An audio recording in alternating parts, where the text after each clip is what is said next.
Tapi ada seorang pemuda yang perhati dia punya kelakuan. Sudah tentu dia boleh cakap Cina. Sahabat Nabi ni ada yang boleh sampai 70 bahasa.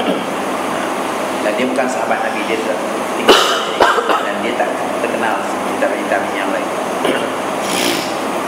Satu hari di antara pemuda yang mengendap dia, yang perhati dia tahu, dia tengok di waktu Zuhur ini Allah Al-Bahili akan hilang. Dia alasan dia pergi ke Tanas mau air.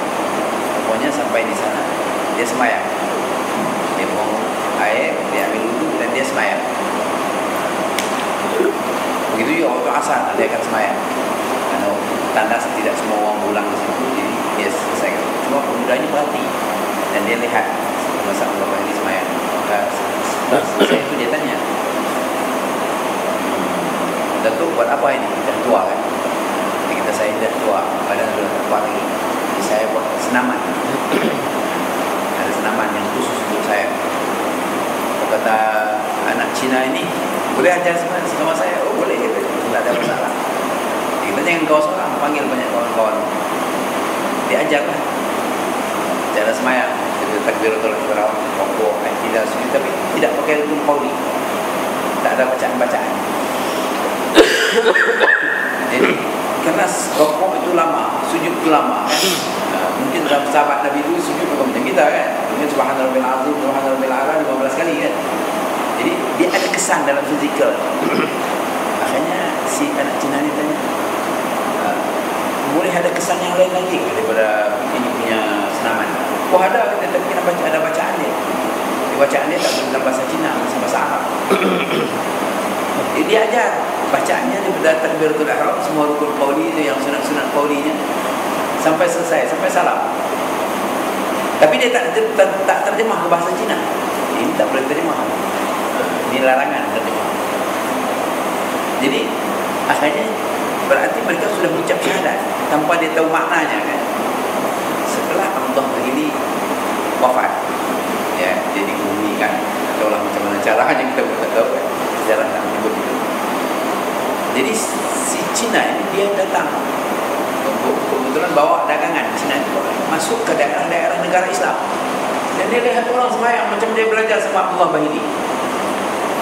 Maka si anak Cina ini tanya kepada masyarakat, ini apa? Ini sembahyang orang Islam. Ini sembahyang orang Islam. Dia tanya, bacaan saya ini betul kan? Betul, kamu dah. Jadi ini kelaku orang Islam. Tapi kami tak tahu kami Islam gitu. Dan Islam lah coba baca syahadat. Dia boleh baca syahadat dan tahiyat kan? Dia hanya orang tu kita kamu dah Islam. Barulah diterjemahkan maknanya. Jadi itulah kebenaran yang dimiliki oleh Allah Al-Bahili untuk menyerap masuk Islam ke Cina yang begitu keras budaya dan adatnya. Saya ingat mereka itu tanpa sadar sudah menjadi Muslim. Saya juga sebenarnya berpuluh-puluh tahun berfikir tentang macam mana orang Arab dari Yaman bawa Islam ke Jawa dan dia boleh nikah dengan perempuan Jawa, maksudnya anak-anak raja, dan dari anak raja inilah kemudian ambil alih kekuasaan dan anak-anak inilah kemudian mengembangkan Islam. Saya fikir fase macam mana mereka boleh nikah sedangkan itu bukan ahlul kitab, itu jelas majusi kan. Jadi rupanya setelah saya kaji ada dua unsur besar. Pertama, orang Hindu, itu agama di Jawa ini Hindu. Wanita mereka ada punya adat meminang lelaki. Jadi bila dia lihat ada seorang lelaki yang lebih istimewa, keluarganya boleh berkumpul untuk meminang lelaki untuk buat suami, dan lelaki itu tak ada bayaran apa-apa. Dan orang Arab waktu mereka budaya yang Islam ini lebih tinggi, lebih pintar daripada orang Hindu, dan mereka selalu mengatakan mereka masuk ke masyarakat Jawa ikut main wayang kulit, tapi dia robah cerita itu menjadi sakatai. Nama sakatai itu asal dari kata syahadatain. Sakatai jadi syahadatain. Akhirnya lakonan-lakonan yang dulu Mahabharata, Ramayana dia robah jadi Sayyidina Husain dengan lawan dengan Yazid kan. Yang berperanan main kita lakonan cerita ini orang Arab. Orang Arab yang bawa cerita. Dan mereka buat syarat orang boleh masuk untuk melihat wayang kulit ini, tapi mesti tanpa bayaran, tapi mesti baca sakatain dulu, dibuka pintu waktu masuk. Sakatain itu syahadatain. Jadi mereka suruh orang, setiap orang masuk itu mengucap syahadat. Yang mereka saja yang faham makna, orang itu tidak faham, tahu hanya kata-katanya saja. Tapi dari cerita yang dilakukan nanti mereka faham itu syahadat itu apa. Jadi Islam itu penting seumpama inilah yang dilakukan oleh orang Arab ke atas orang Jawa. Dan kemudian terjadilah perkawinan antara mereka dengan anak-anak orang raja-raja Hindu. Dan dari anak raja Hindu inilah yang pada orang Hindu anaknya adalah keturunan daripada langit kan, daripada Bukit Sembuntak, daripada dewa-dewa. Jadi dianggap zuriat suci. Dan mereka ini kemudian diasuh oleh ayahnya orang Arab, hanya dapat menguasai agama. Dan kemudian bila ayah datuknya mati, dia pun ambil alih kekuasaan.